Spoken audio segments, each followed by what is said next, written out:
You're listening to the IB4E Coaching Podcast. Brought to you by IB4E Coaching, business coaching for executives, entrepreneurs, and small business professionals. Learn more at ib4e-coaching.com.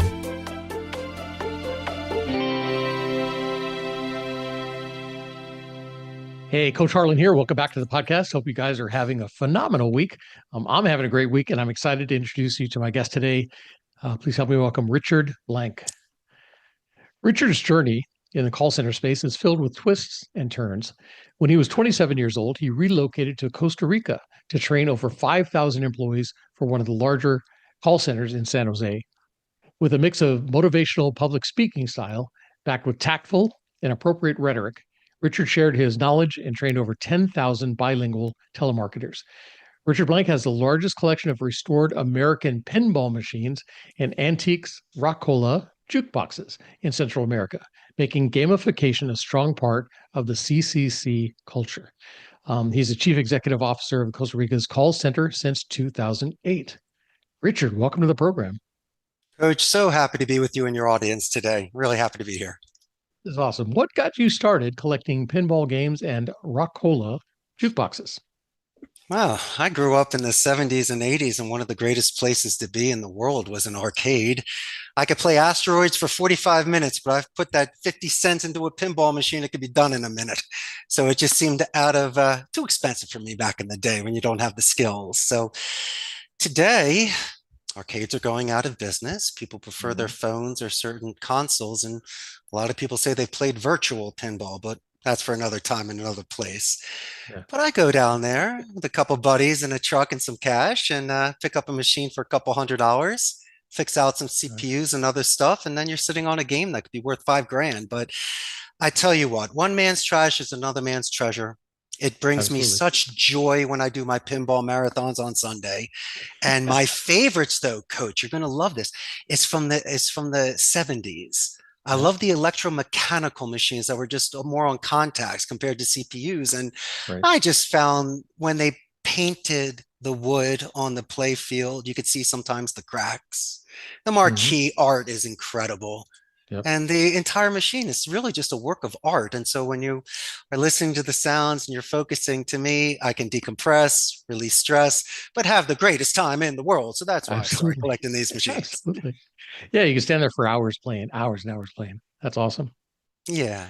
Cool stuff. Very cool. All right. I want to talk about the gamification of how you implement that in your business and stuff, and how you did that, because I think that's something a lot of business owners don't understand.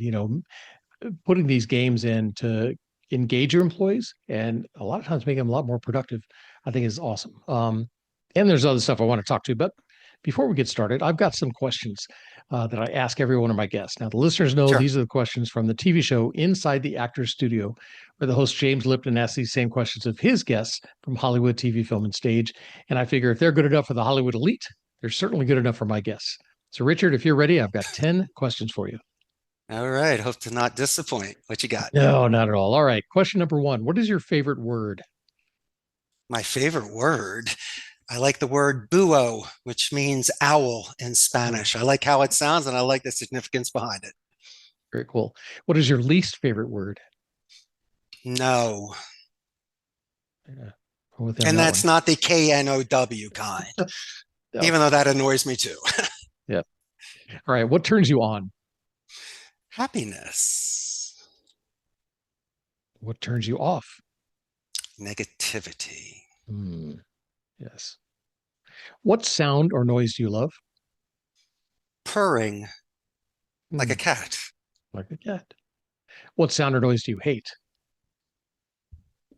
The worst sound in the world is when you do the nails on the chalkboard. Yep. Or when your mother's grilling you. Can I choose two? Yeah. That too. When you hear your full name being screamed out of the back door of the house, it's like, yeah, from 5 blocks away. Yeah, of course. I'm in trouble. All right. Question 7. What is your favorite curse word? Dookie, but in the other term. Yeah. Good job. Good job. All right. What profession other than your own would you like to attempt? Oh my God, I'd love to be a children's book author. Nice. Yeah. What's holding you back? You got Uh, stories. my call center. I'll be on that next. Wait till I finish that and I'll be able to focus on the other thing. But I cannot There you go. wait to start creating that. Yes. Nice. Very cool. All right. What profession would you not like to do? Telemarketer. I'm only kidding. What would I not want to do? God, there's so many things you just don't want to do. But so I just want to close up. Sometimes when you see a job that you don't want to do and then you do it, you realize that on the surface and when people complain, but I guess that the job that would be the worst for me is cleaning toilets. Mm, It's yeah. not the fact of earning an honest living. It's not even degrading. Yeah. It's just dirty. I Yeah. just wouldn't want to be there. No. That's just one step above politician, right? Or a used car salesman, sure. Or used cars. All right. Final question. If heaven exists, what would you say, or what would you like to hear God say when you arrive at the pearly gates? Welcome. Nice. Anything Welcome. short of that would be concerning, right? Well, they say lucky. Yeah, you got that. Yeah. Or mistake. How'd you get in here? Yeah. Who left How the did door you get open? in here? But when someone says welcome, when I close my eyes, coach, I imagine open arms. I imagine warm fireplace and a home cooked meal and a best friend. And so I think it's an extremely powerful word for people. Very nice. Very good. All right. We're going to take a short break. When I come back, we're going to talk about how you got your start, what possessed you to move to Costa Rica to start the call center or work in the call center. We're going to talk a little bit about what you do now and how you've grown the business and what's on the horizon for you. And at some point, transition into courage and leadership. Okay. All right. So, listeners, we're going to be talking about all that and probably a lot more right after this. So, stick with us. And I'm back with my guest, Richard Blank. Richard, thanks again for calling in for the program stuff. It's good to have you here. I've been looking forward to our conversation. Yeah, coach. So at 27, you made the bold move to head down to Costa Rica to train thousands of telemarketers.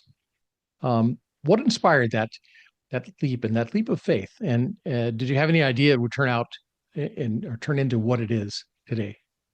Oh, what happened to me was $1 million shot. Stars were aligned. I don't know how this even happened, but I tell you what, it was built on momentum. Mhm. When I was in middle school, I gravitated towards Spanish because my family used to take trips to Mexico. So besides having fun, I would come back with vocabulary. And I was getting a lot of positive reinforcement from teachers in the outside Latino community. Then I decided to double down on it and be a Spanish major at the University of Arizona. Okay. And then post grad, I got a couple jobs. But at 27 years old, I was sending out resumes via fax machine. And my cousin Joe says, hey, why don't you come down to Costa Rica? A good friend of ours owns a call center. Why don't you teach English for a couple months and take a break? Come back. Coach, if you can get past your parents' guilt, you can live anywhere in the world. So I went down there for 60 days and decided to stay. I fell in love with my current wife and I learned the call center industry from the inside out, not at sea level. Nice. And then when I was 35 years old, I decided to throw my hat in the ring and start the business. Now, it's not what you think. A lot of people like plug and plays, or they'll overextend themselves, or they believe that penthouse and Porsches and silk suits is the way to go. Yeah, but that also might make you broke, especially when there's a setback. And so it was slow and steady, my friend. I was renting turnkey stations at a glorified internet cafe, and I could scale that way for a couple of years. I could pay the taxes and overhead and make a margin. And then when I had the stability of clients and some capital, I decided to rent space. But the beauty of my industry is, and it's also a detriment, is that there's an attrition and centers close. Mhm.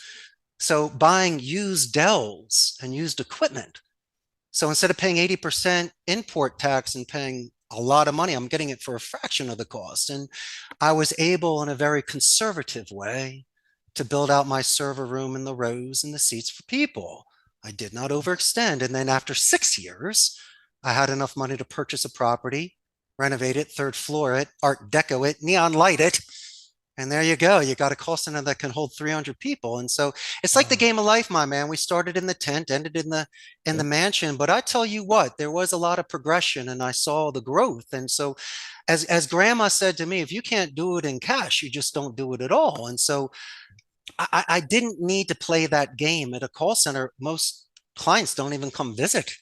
And so I didn't need to have the bells and the whistles, but I needed to make it aesthetically and physiologically pleasing for the agent. Just couldn't be a boiler Sure. room. And Yeah. so, but yeah, man, it was just a good progression. And I think sometimes when it's your wheelhouse and you've learned a business, starting, as they say in the mailroom to the president, I Mhm. earn the respect of the agents. So when Nice. people come walking in, I just don't write checks. I can make the phone call, explain soft skills and metrics and KPIs, and they look at me and they go, "Wow, this gringo not only knows that, but he also knows Spanish." And so I've almost separated myself in a very non-threatening and diplomatic way from most expatriates that try to start a business in a foreign country. Yep. Very cool. And then what type of clients do you support? I'll tell you five I don't do, coach. I Okay. will not do sports books, casinos, stocks, pharmacies, or sweepstakes. No matter Nice. what Hollywood does to glamorize it, I'm not going to compromise my ethics, values, or morals to earn a dollar. But whom do I work with? Well, we do sales, appointment setting, lead gen, customer support, back office support, and non-voice support. But I work Nice. with law firms and transportation, movies and music, right? And so real estate. And so these are the sort of clients in the United States and Canada that would need to expand, but don't have the time to make the phone calls, or Nice. they'd rather just have it tee it up for them or do a hot lead transfer or just clean a list for them that they've been sitting on for 9 years and just never made the Yes. calls. And so a lot of my infrastructure through a predictive dialer, quality control, and other bells and whistles that can assist in increased production and conversions and script writing, rhetoric, Nice. onboarding, coaching. These are the sort of things people know exist, but just have never done before. And so, not as a consultant, but more as a partner, it's my pleasure to share that experience with clients, so then we can blend accordingly. Nice. Very cool. And all Spanish speaking, right? Do they have like another call center that does their English calls? And you Oh, do, I mostly do English. oh, really? Oh All your yeah, folks and down there? well, yeah, I hire everyone that's Oh, bilingual. They need an 80% English. Unfortunately, I nice. mean, if I were going to hire Spanish, you can get that 1,000 places for cheaper. And so I'm Yeah. doing something very specific. Got it. Anyone that speaks English bears the mark of higher education. What a skill set for this labor pool. Right. And so when we do get accounts and they ask me strategy, I say, listen, if you're calling the whole United States and you're doing it for a widget, why don't we start off in the Southwest and give me some Nice. underhand pitches with a wiffle ball? There So you at go. least if I can start this thing, I can get you an ROI quickly with the Latino market, and then we can go English or whatever you want to do. But Nice. I tell you what, there is an art to speech. There is a structure to rebuttals and introductions Mhm. and conclusions and transitional Yep. sentences and positive escalations. And so these are the sort of things, these soft skills that agents can use outside of the office in order to enrich Nice. their lives. And so, that's the kind of thing you and I do. We balance Nice. bikes and we Yep. pay it forward. That's Yep. the goal. Nice. Yeah, that and there are a lot of people I know that could use some of those skills too. I hate cold calling. And I know it's just uh, building the rapport, having come back to whatever their negative statement is to it. It takes practice. It takes practice. You script all that for your teams? I do, but coach, I got a follow-up question for you. What do you hate about telemarketing, a man of utmost confidence? What do you hate about the I telemarketing? Because this is the sort of thing we can address. right. Your audience would love to Absolutely. hear. Do you hate getting Absolutely. hung up on? Is that the Um, thing? yeah, and I take it personally, and it's Okay. it's making the call. Once I get on there and start talking to somebody, I'm fine. I can talk to anybody. It's getting that phone and picking it up and thinking I'm probably interrupting somebody's lunch. I'm probably interrupting somebody's meeting or interrupting their day, and that's the part that gets me because I don't like getting cold calls. My phone rings. I look Coach, at it. If it says telemarketer or something like that, it's like, listen, a wingman can bat 1,000 if you have the good front man. It's the front man that walks across the dance floor and starts talking to people. That's the yeah, ace. That's the legend. And as Mike Damone said in Fast Times at Ridgemont High when he was talking to Rat, He's telling them that when you put out a vibe, that's the plan. That's the attitude. And that's very important. And why would you take a person? They don't even know you, coach. And you're calling people when their puppy ran away or they got a telemarketing call or something. It's when they know who you are and start insulting your mother and kids. That's a problem. And so if you can take a hit, then you become a boxer. If you can take a hit, you'll make $1 million. And if you decide to like it, because it doesn't hurt. N-O means they don't K-N-O-W enough. If they hang up on you, they're doing you a favor. Professional telemarketers know if you're doing a perfect play, they're saving you time and saving you money. You're not wasting your time on that person anymore. But you should be used to someone asking you, what is your name? Well, I appreciate you asking me that, coach. My name is Richard Blank. Okay, who is Richard Blank? Coach, that's an excellent question. Richard Blank is the CEO of Costa Rica's call center. There's a technique called the buffer boomerang technique. I'll name drop you. Let you know it's a great question, repeat the question and send it back, adjusting the tone. And then before you transfer me to the decision maker, I'll do a positive escalation. I'll go, coach, you are amazing. I'm going to let your boss, Billy, know that when you get transferred. You transfer me to Billy and I let him know how great you are. You think he's going to hang up on me? The defense goes from a 10 to a 2. And I take that 8 and I use that for forward momentum. And then not only did you do it verbally, but you do it in writing. So when I do my pipeline and call your company back, coach answers the phone. I go, hey, coach, it's Richard. Is this Richard Blank? It is. What's up, coach? He goes, man, I've been here for 15 years. You're the first person that ever said something to Billy. And then all of a sudden you give me the company culture, the goodies, the extension, when to call them. And then when Billy at the end of the day has 10 prospects, and that might be more expensive than any in the Philippines, but he pulls in his confidant, coach, and says, hey, yo, Coach Harlan, who should we choose to give this telemarketing account? Philippines is cheaper. Yeah, but Richard Blank knew my name, and this is prior to any sort of contract. So imagine his character during chaos and the way that we can work with him. Maybe we can offset that cost through merit. And that's how I'm able to get most of these accounts, my friend. Nice. Almost like you've done this before. It's awesome. 1,000 times. That is awesome. 1,000 times. So starting a business abroad that's no easy task. What were some of the biggest culture shocks and lessons you had to learn early on? Well, let's go with the shock and then we'll go with the lessons. And I must have been exceptionally ignorant thinking this, is that if I show up with a smile and a handshake that they're going to treat me a certain way. Yeah, they'll treat me a certain way, but they'll also charge me 20% more. And that's being nice. It's usually 50%. And so I realized real fast, there's a local cost and a gringo cost. And so what I needed to do is to have a face man for me, the face man of the A team to go out and negotiate for me on the sly. So I can save that money and get things done. So that was a shock. But I also realized about weight. There's absolutely no way that I have the time to be certified in Cisco, to be an attorney here in this country, to know all of the labor laws. Are you out of your mind? No, seriously. And so I needed to hire specialists to focus on those things for me. And that was the only way for me to expand, is by getting those people. And so that reduced a lot of stress. You can delegate, but you also need to have faith in people. Have I been disappointed? Like, you have no idea. I've had some people that broke my heart, but then I've had other individuals that renewed my faith.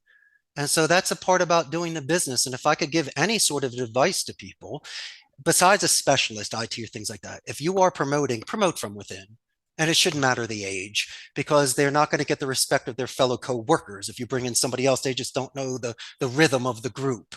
They didn't raise the ranks. They don't have the scars and the happy and the sad times with them. And so I learned that mistake as well. I just don't like fast talkers that are shiny objects. I like things that have more depth and foundation to them. Why? Because they're freaking consistent, coach. They're consistent. They're not happy when you hire them and miserable the next day and start flaking on Fridays. I want the real player, and maybe I want a squire to a knight, someone that could be in their teens that are bilingual, but I can train them because they have no bad habits. They've never worked at a center before. And then they're like a mini me. And so I will build an army of these young kids and be their first boss and hopefully their last boss, because they shouldn't be with me forever. But if I can teach them certain things and give them self-reliance and self-confidence, then they'll be ready. Nice. Nice. So talk to me about the gamification and the fun that you guys have. How does that kind of atmosphere impact the employees' performance and um, the retention level? So many. Hey, coach, what was your favorite class in high school? Or let's say lower school. It was recess. It wasn't history. Yeah, yeah. You made your friends. You let off steam. You recharged batteries. Sometimes the teacher even played kickball with you and you got to see Mhm. another side of them. But you got to see people laughing. And that's a beautiful side to see of someone. Gamification. It is exceptionally important to have a safe space for individuals at work. And it's not for them to be on their phone in a corner on Instagram or having a cigarette outside.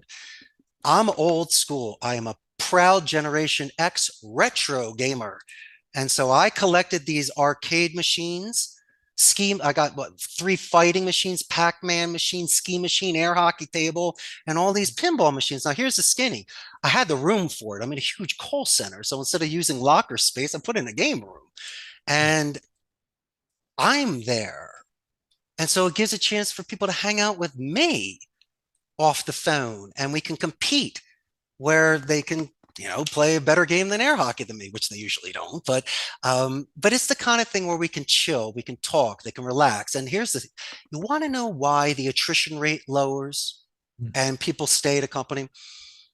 I'm there in the morning, right, playing my pinball. And when everyone's walking past me, they tap me on the shoulder and they say, "What's up, Hefe?"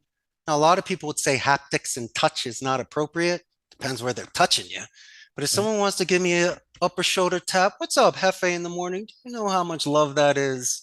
Mhm. That someone is comfortable enough not only to say good morning to the boss, but to give them a little love tap. And then he sees me hanging out with the crew in the game room. It kind of reminds me of Paul Newman in the movie Slapshot when he was Reggie. He was the coach, but also a player. I'm the first person to walk the rows, play pinball, take the call, break bread with them, laugh and cry with them. And I think those are the traits of a perfect leader. You show sometimes vulnerability, which makes you even more powerful. And so these are the sort of things that I had to see through the years to make sure I made that part of my repertoire. Nice. Yeah, showing that vulnerability and that helps build that culture where they feel confident enough to bring a problem to you, to talk to you about things, open up rather than hide them, right? Well, we had to get So, there. So being yeah. vulnerable by letting them potentially beat me in a game of Street Fighter. And then, I mean, they beat the boss. What, are you going to get fired? No, but you see how I reacted to it. So maybe with first downs, we'll eventually get that touchdown where coach then, after 10 pinballs, 10 laughs, and 10 moments, you do feel comfortable enough to come and speak with me. Nice. Very cool. So a lot of Yeah. leaders talk about company culture, but you've actually created this. Was this the culture you set out to create, or has it been evolving over the years? Oh, the first culture was a linguistic culture. Mind you, this, most people today, coach, are doing omni-channel non-voice, text, emails, and chat. It's misinterpretation, latent, people are used to it. That's why you say most people today do not have the phone skills. Yeah, they do. They're just out of practice. And so for me, first I wanted to do was to enhance their vocabulary. I asked them if they've ever heard of a thesaurus before. Most of them have not. And I'm not Hmm. doing it to insult them. I'm giving them the greatest gift in the world. Why? Because when you're on the phone and instead of saying, "Hey, coach, how may I help you?" Come on, man, that's not the word to use. You want to use assist, guide, Mhm. lend a hand. You don't say, "Excuse me, I'm sorry." You say, "For my clarification." I mean, there's certain things you Nice. can do to readjust tones. And so I'm enhancing vocabulary. People are feeling more confident. We're also working on public speaking, which most people Nice. feel more than death. So when I'm doing my training Yes. classes, you're going to stand up, you're going to hold the script in your left hand, you're going to speak in front of everyone and use your right hand as an illustrator. I'm going to give you pacing. I'm going to give you pausing. We're going to teach you trigger words. We're going to use tie down questions. So you have checkpoints. So you're not going to get to send me an email, call me back. I will know by the third minute if this is a deal because we keep seeing if it makes sense, sounds good, and may we move forward. Then we also focus on anchoring. If I hear a dog in the background, I love the dog. Like your guitar's back there. You find things you love and you ask 2 or 3 follow-up questions. What's the dog name? What's its breed? And how old's your puppy? How about even using military alphabet? Do you know how many people have served? So Yep. when you're confirming emails at the end, which a lot of the time bounce back, or when people have extremely exotic names, do you want to know something? When I get the craziest, most exotic names, when I spell it out military or ask them phonetically how to ask that, they go, Richard Blank, you're one of the few people to ever ask me that. Most people are afraid to ask me how to say my name. I'm not doing Yeah. it to be embarrassed. Bro, I've never heard that before. How do you pronounce it? Sometimes in Russian, they have certain letters. I have no idea what to say. Exactly. And so they respect that because then I repeat it and I say it. And then with the military alphabet, when people have served, then instead of the call ending, you've extended it like an encore. And so I'm not lying. I'm not taking advantage of people. I'm just being extremely attentive, being in the now, and I'm finding areas to grab that rock to sustain me. Right. And we can do these sort of things. And so when people are more engaged in the calls, they enjoy it more. And when people are on the phone, as I say, they start relaxing more. When you can get off, it's almost like, my friend, when they break down that fourth wall in Hollywood, like when Ferris Bueller would look at the camera and do that little thing about sneaking Right. out the cameras. And Yep. so when you can get off script for a second and say, I love dogs too. Yeah, me too. Come on, man. Now you're cool with the person. Or you Yeah. talk about how great Coach is with Billy. I mean, I've tried to, as I mentioned before, reduce that defense and using that mass into my offense. Nice. Very cool. And you're giving your workers skills that are going to help them in the future. The public speaking is huge. People don't realize how many times you need to get up and talk to people, and they're afraid to do it. They don't think they can. You're actually giving them those skills to carry forward. That's awesome. You're going to save marriages, Thanksgiving Mhm. dinners, and when people hold things inside and they don't know how to properly, even though telling the truth sometimes will get you in trouble. If people have no way of communicating, sharing, getting it out, that's a problem. You'll get sick on that. And so, not saying that you are being clever, but as I mentioned before, if you need to say something to somebody, the first thing that I do, if it's sensitive, I'll first ask permission. I'll say, Coach, Nice. would you mind if I make a suggestion?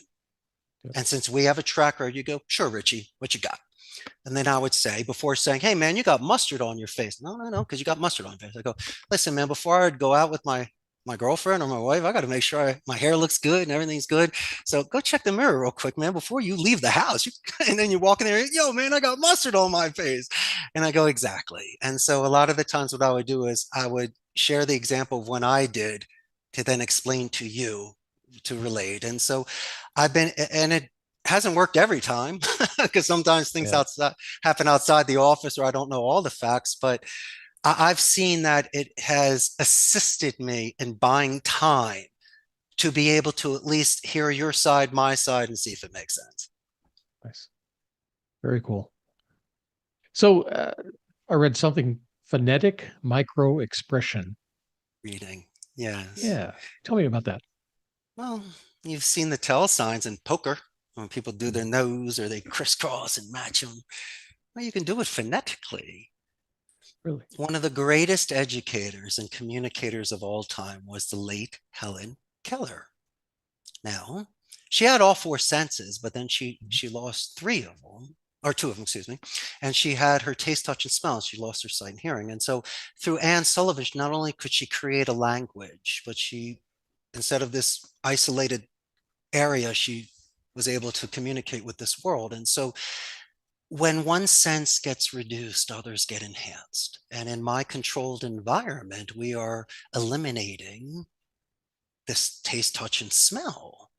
And so the hearing should be expanded. But then people make the argument in regards to visual, but I talk about image streaming. And so you can use descriptive vocabulary and imagination to make your point, which me is more powerful. But let's talk about the phonetic microexpression reading. This can be done in any language. I didn't say semantic, the word. I said phonetic, the sound. And Okay. so phonetics, simply put, is broken down into 4 sections. It's tone, rate, pitch, and duration. The tone represents the emotion. For me, you need a consistent variable. So in my professional opinion, your tone should always be confident and empathetic. Okay. You don't want to mirror image some negativity. But then you have the XY chart. You have the speed and the speaking volume. So you have the rate and then the pitch. That is where you mirror image them on how fast and how loud they go. Why? Because if they spike or a dip every 30 seconds, you can almost gauge that.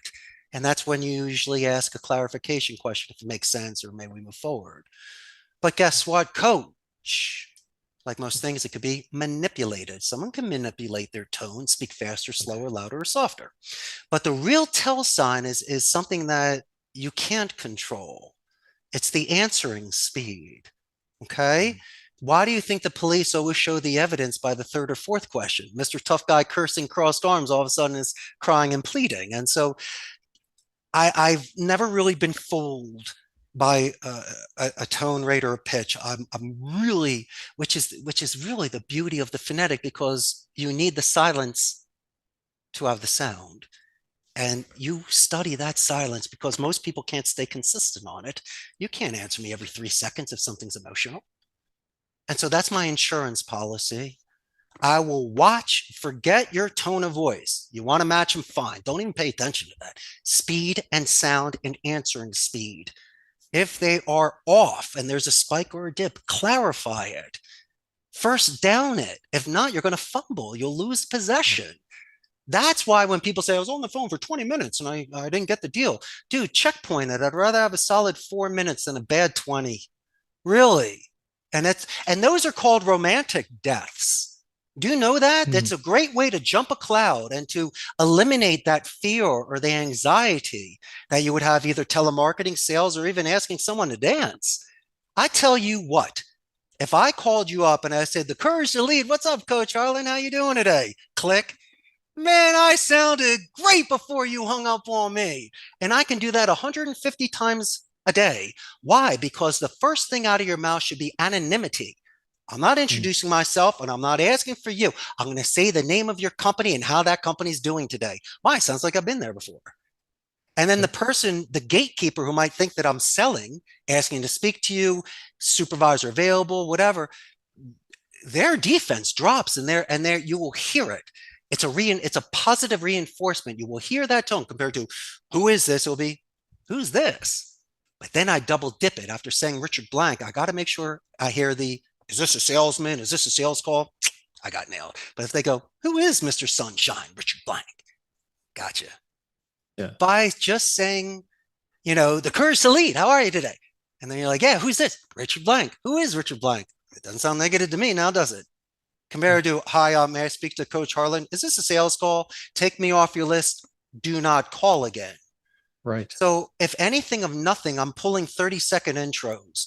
I can do a company name spike. I can do 2 buffer boomerangs when you ask my name, ask who I am, and then I do the positive escalation, which is you give me the pass to pitch to move. And I can do that. That's a solid intro. 4 steps, 150, 200 times a day. You don't tell me that that's not a long bow. You will definitely be able to get at least 3 minutes out of that to make your case. And then play your odds.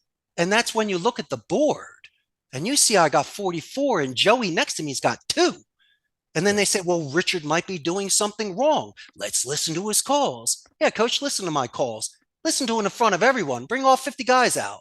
And they will hear me and you talking about the guitars, talking about dogs, talking about life. And then they're all going to look at me and I'll look right back at them and just do yeah, I know how to talk to the coach. Unlike you guys that keep calling him sir. Stop calling him sir. It's Coach Harlan. Come on, man. You got to connect with the guy. Is that sir? Is that separation point, right? That's weird. You're giving C- work. Might as well microwave it. What a terrible way to say sir. What a waste, because you got to use the name. Now, you can't overdo the name, because if I go Coach Harlan, you're going to be like, okay, enough. It's like saying I love you 50 times. And so that's why I'll use your name for the transitional sentences when I'm going to the next topic, like islands. You're the bridge. That name is the bridge and the points to the bridge. But every sentence usually has a personal pronoun, your and are. And in my opinion, that's the cousin of the name drop. I can still say you.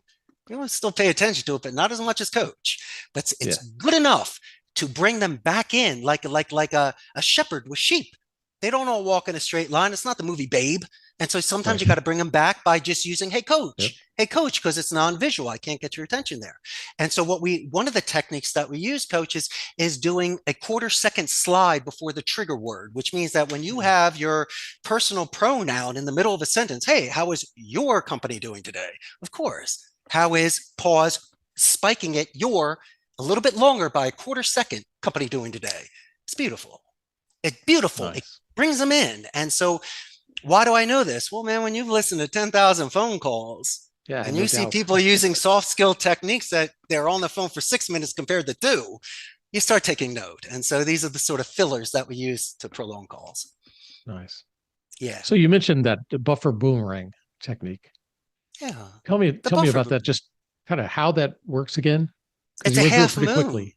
It's Okay. just a half moon. I can give you a very simple thing. Hey, Richard, what's ABC? Coach, that's an excellent question. ABC is 1, 2, 3. Richard, what's 1, 2, 3? Coach, great question. 1, 2, 3 is ABC. Okay, you're -2. So I say, Coach, got to say your name. Great question. I want to have you keep asking me questions. It makes it easier for me. I repeat your question. Why? So you don't have to do it 7 more times. Do you know that one of the metrics is talk time? And to reduce talk time, but still have a conversion ratio, is they don't need to repeat it twice. And that's why that military alphabet, me repeating your question, or as I call it, catching a tail. So, okay, great. So you're going to get the package on Thursday. So the next question I have is, so a lot of the times what I'll do is I'll catch the tail of the dragon. So I'll make sure that you said, hey, package on Thursday. Yes, coach, you'll get your package on Thursday. So let's talk about the other things. And so I'm able to confirm it, because if not, at the end of the call, you ask me the 20 questions again. Right. Right. How about this, coach? The dessert tray technique. Okay, I'll bring out 5 or 6 options for you, but instead of running through them, I'll present each one. Okay, and just like Kathleen Bradley on The Price is Right. Oh man, she was great, wasn't she? And she was Miss Parker in the movie Friday as well. But my point being is that you would mention A and then wait for a positive or negative response. And if you don't respond to any of them, I'm going to throw my dice down. I'm going to say, hey, coach, come on. You got to at least like one. You got to rake it, at least try. And Yeah. then you move forward from there. And so as I'm saying, this buffer boomerang, it's all about a readjustment of tone. Name drop, great question, repeat the question and answer it happy. And so that's just how it works. Nice. Very cool. So what's the most underrated soft skill for someone working in sales or customer support? Listening, complete listening. Yeah. 100%. And 100%. it's not taking your information. You and I are on a phone call for 10 minutes, but your dog barked for 1 second. That's it. Now, if I were thinking of pizza or somewhere else, I would have missed it. But that boxer, like Chuck Wepner, went 15 with Ali. If I can stay focused for every single step, I might not hit a hole and get out of here and make it. And so I've noticed that's why these 30-second checkpoints are important. It's for resetting and refocusing again. You need drinks in the desert. If not, you'll die.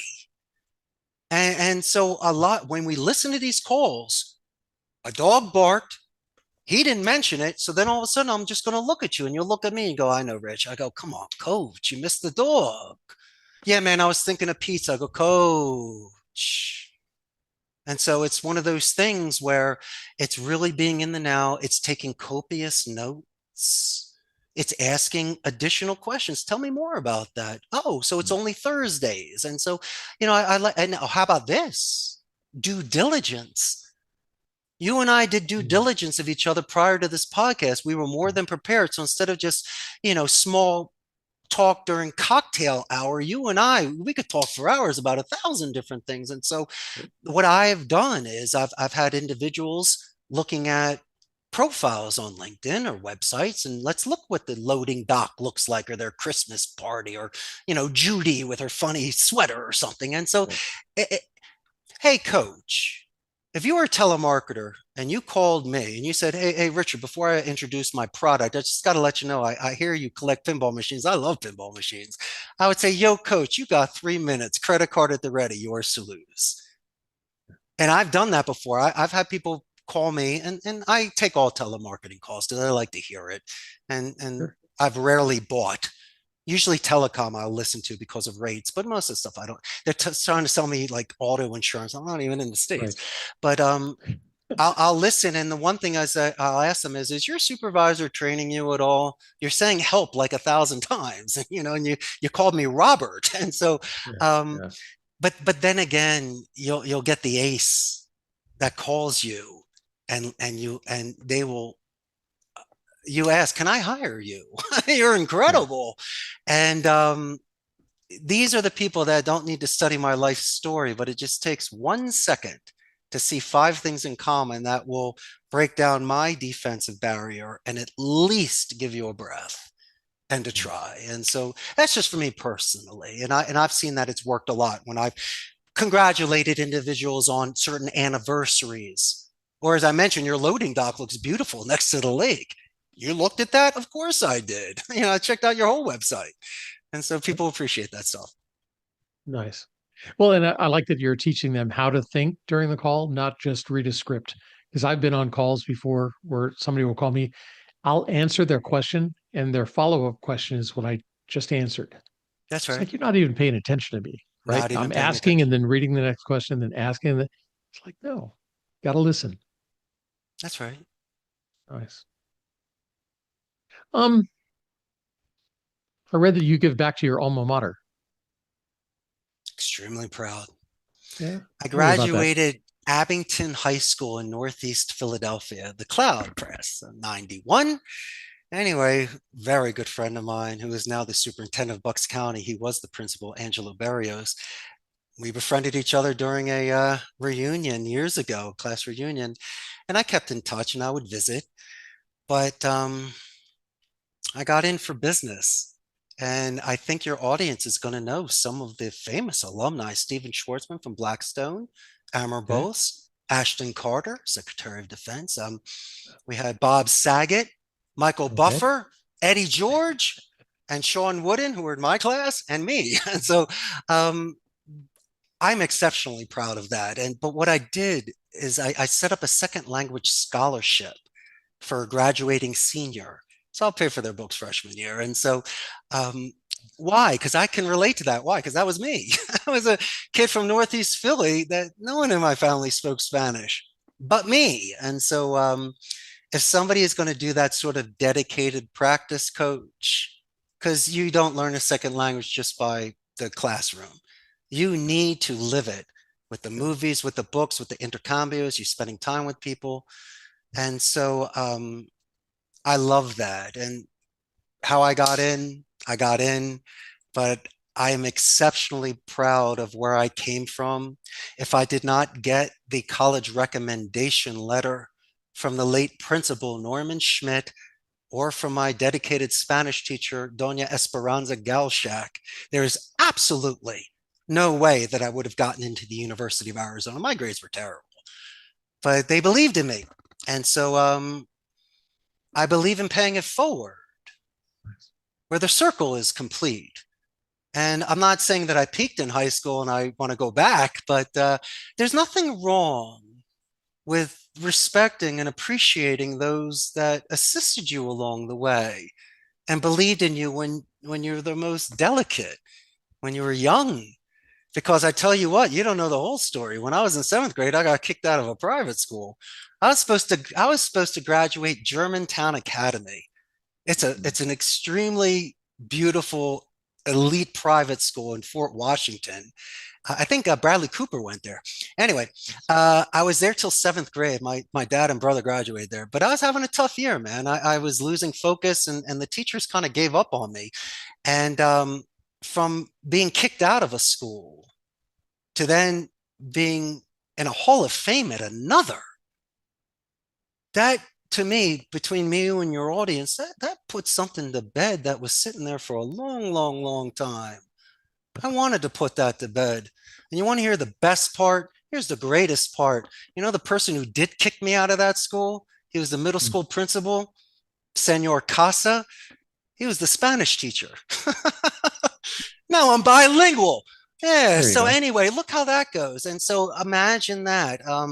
Why am I bringing this up? Because there are certain times in life when you do get knocked down, and a lot of the times it's self-harm. I did it myself, man. I wasn't studying. I was chasing girls. I was being an idiot. Yeah. Yeah.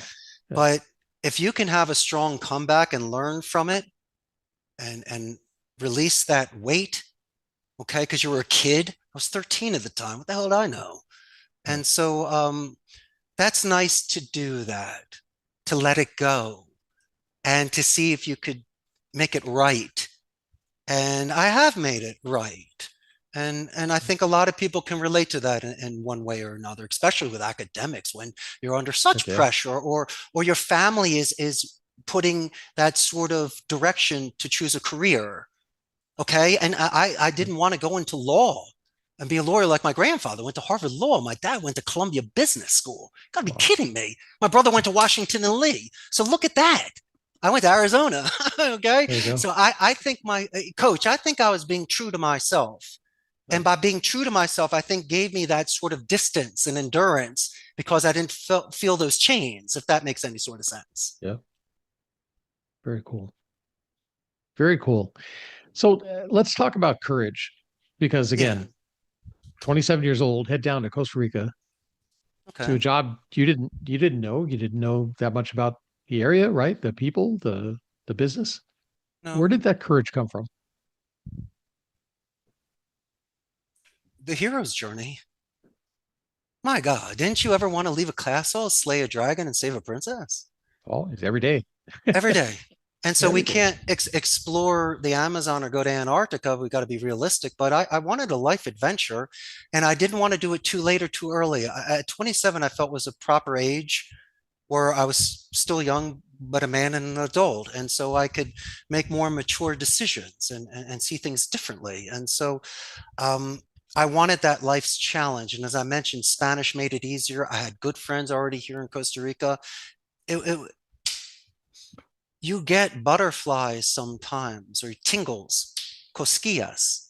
And in movies, they play weird music behind you. They're saying, hey, this is the moment when you know. And I knew the moment I walked off that plane, I was going to be living there. And why? As John Wayne said, I was going to die with my boots on, coach.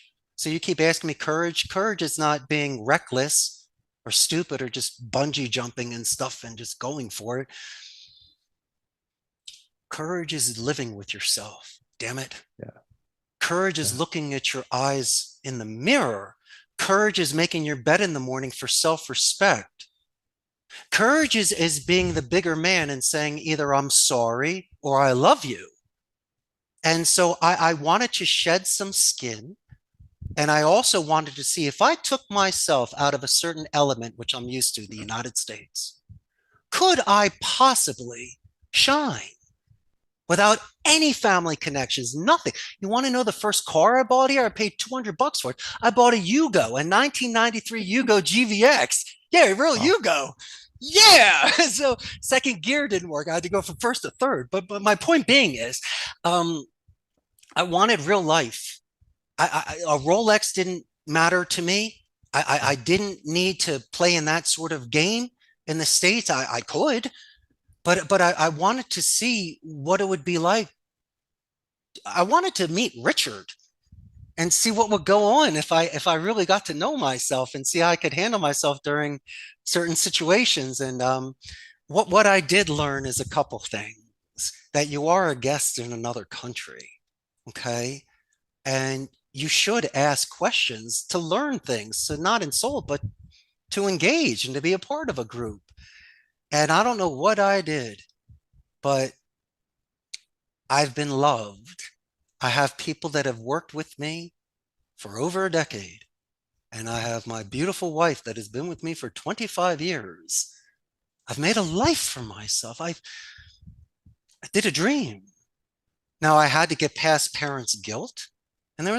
there was a couple other obstacles that I had to make big boy decisions on. And usually it's the naysayers. Why? Because you never learned Spanish, you never moved abroad, and you never started a call center. So how the hell are you giving me Right. advice?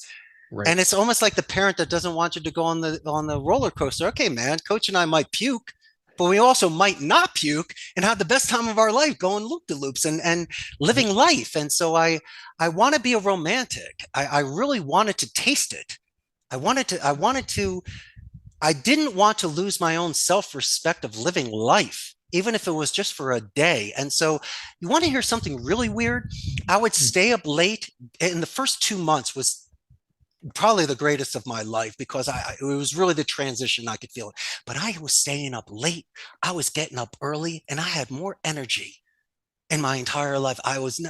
My Spanish level was in this direction, 90 degrees. I mean, it was an advanced expert level, but forget it all day long.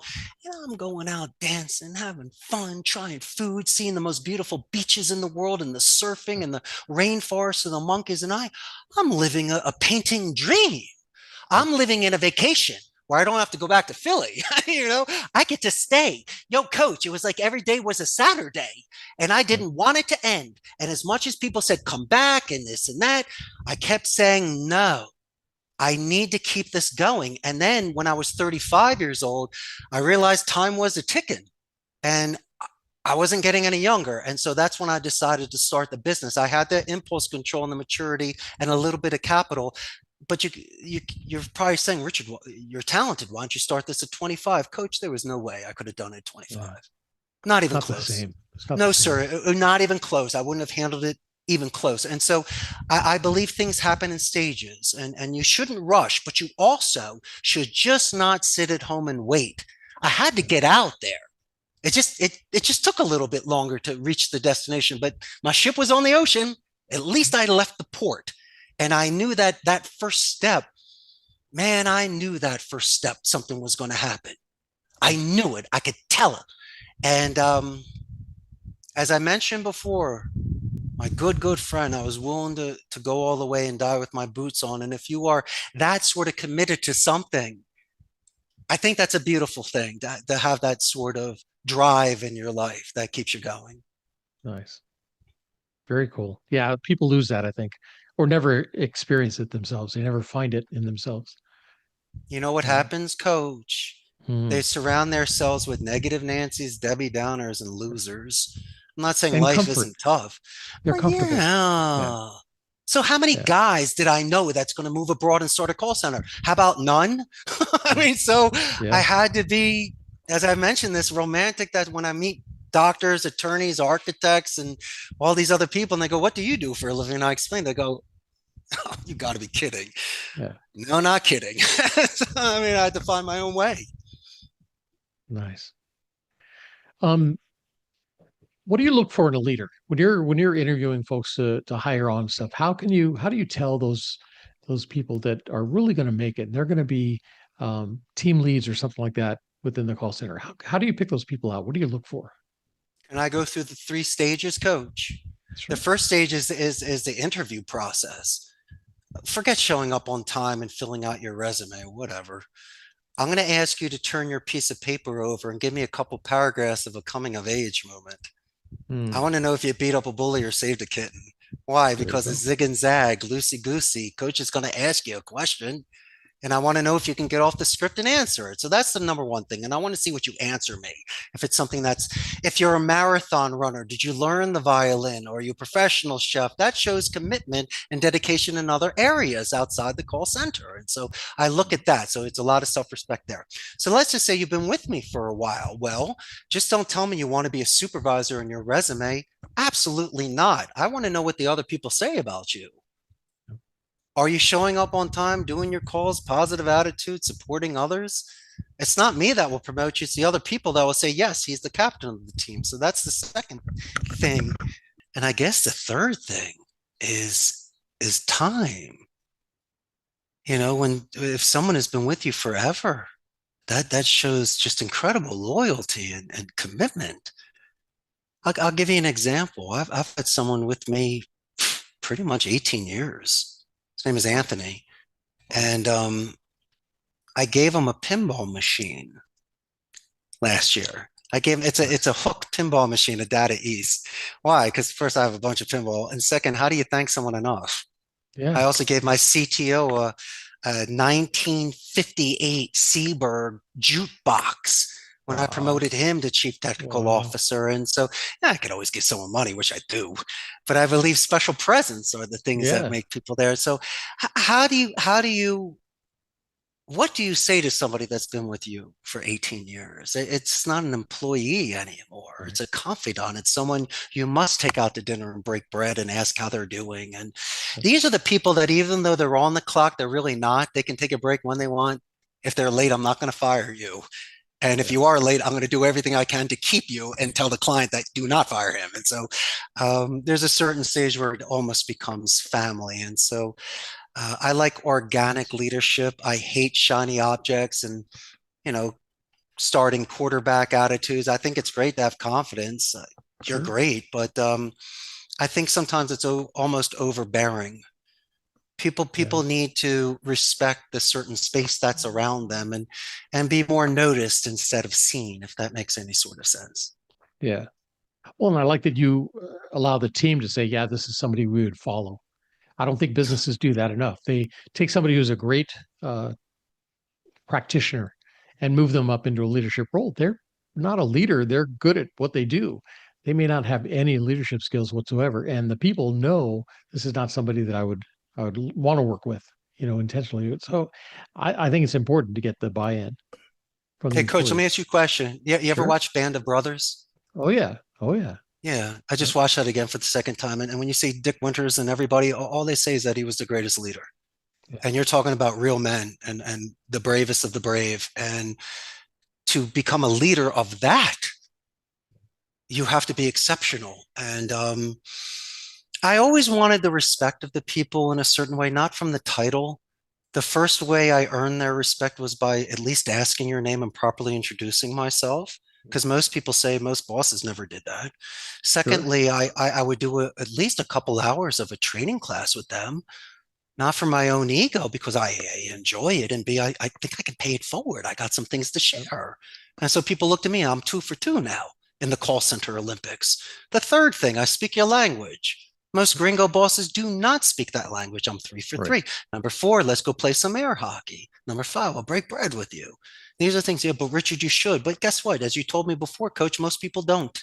Most people don't. Most managers, when the company gets so big, they don't even know everybody's name. They don't walk Well, it's through not and say easy. hello to people. Well, I know, but you know what I'm saying? Uh, One of the example of good leadership, in a restaurant, I bring this up all the time. You're in a restaurant, your food arrives at the table, you're sitting there eating, and somebody walks over and says, "How is everything going here?" It's a manager checking on how things are at your table. Look at their feet. If their feet are pointed towards your table, that means they care. They're there to find out how you are doing, and they really want a response, right? Mm. They're engaged. If their feet are pointed up the aisle this way, they're doing a drive-by. It's like, hey, how's everything here? How's everything here? How's everything here? And they're off. They don't care what you're going to say. They've checked the box. I did what I was told to do. And I think managing in a business is the same way. If you're walking through the office, you're walking through the shop, wherever, if you are going to stop and talk to somebody, engage with them. Stop, face them, engage with them. Don't talk just about business. How are you? How are things going? Hey, how was that softball game the other day? Blah blah blah. Mhm. That's what builds those teams where people will go out of their way and do what's needed. That's builds that culture where people say, "This is where I want to be." Coach, you also must be authentic. I just can't call you champ. That's Why is Coach the right. champ? Well, last week he did 99. That's my main man. And I heard that call you have with Mrs. Jones. And so they're like, you listened to my call? Of course I did, Coach. And then they're like, and then you wonder why, when we spoke earlier about the knock on the door, come into my office and talk to me, it just doesn't have to be through pinball. It's once again breaking down those barriers of what their last supervisors and bosses didn't do. And so there's an expression in Spanish, it's borrar y cuenta nueva. It's to wipe away and have a new slate. And so I say to them in the first day of class, don't judge me on your last boss. That's why you're not there anymore. And I'm not Right. going to judge you on Billy that quit the other day. And so why don't both you and I start off in a proper and a healthy way? And most people are supposed to fear me. I'm their boss. I breathe fire, and all I want to do is fire you.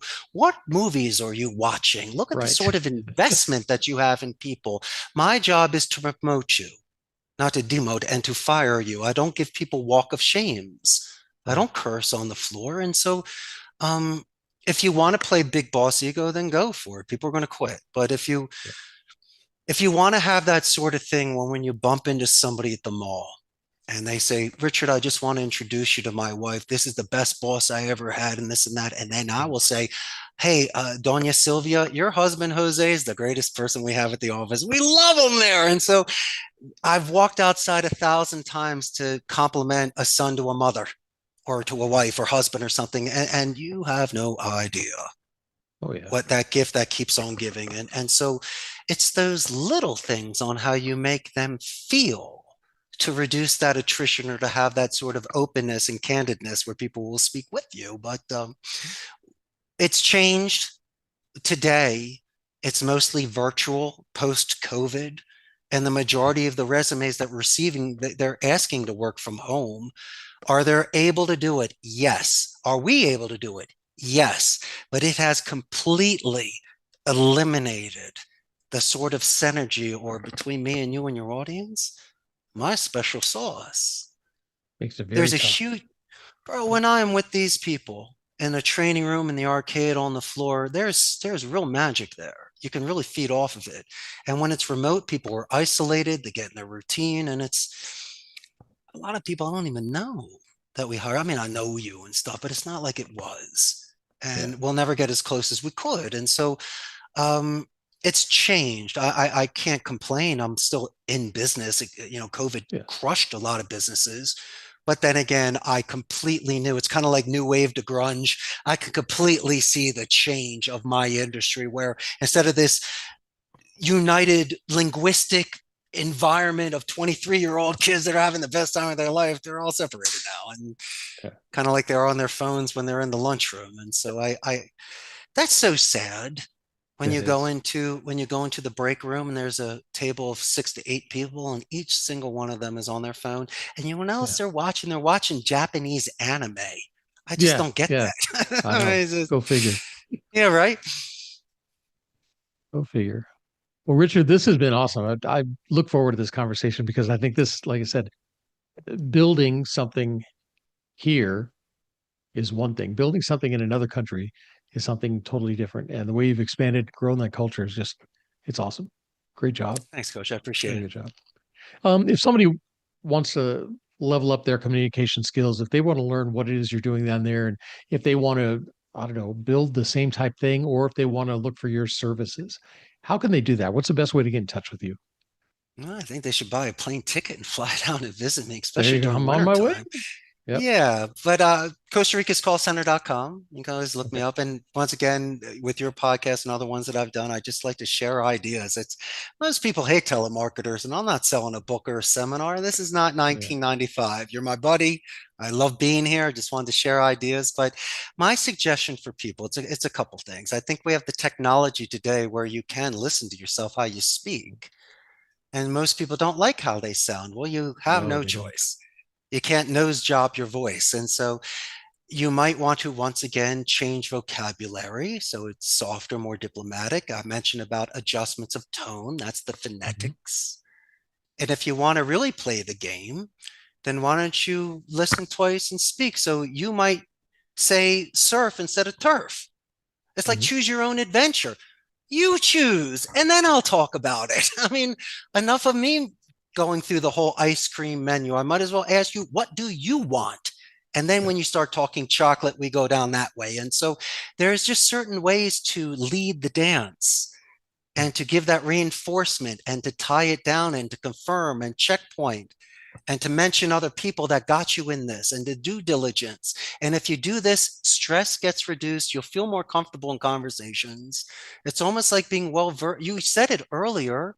You practice this. You're well versed on this. Yeah, brother. If you sing the song 1,000 times, you can do it. And so, if That's true. anybody of nobody, hasn't anyone who's watched Glenn Gary, Glenn Ross, they have Mm. memorized Alec Baldwin's Blake scene when he talks to Gene the Machine about always be closing and attention, interest, decision, and action. We know it all. Or in Boiler Room when they're going through the pitch.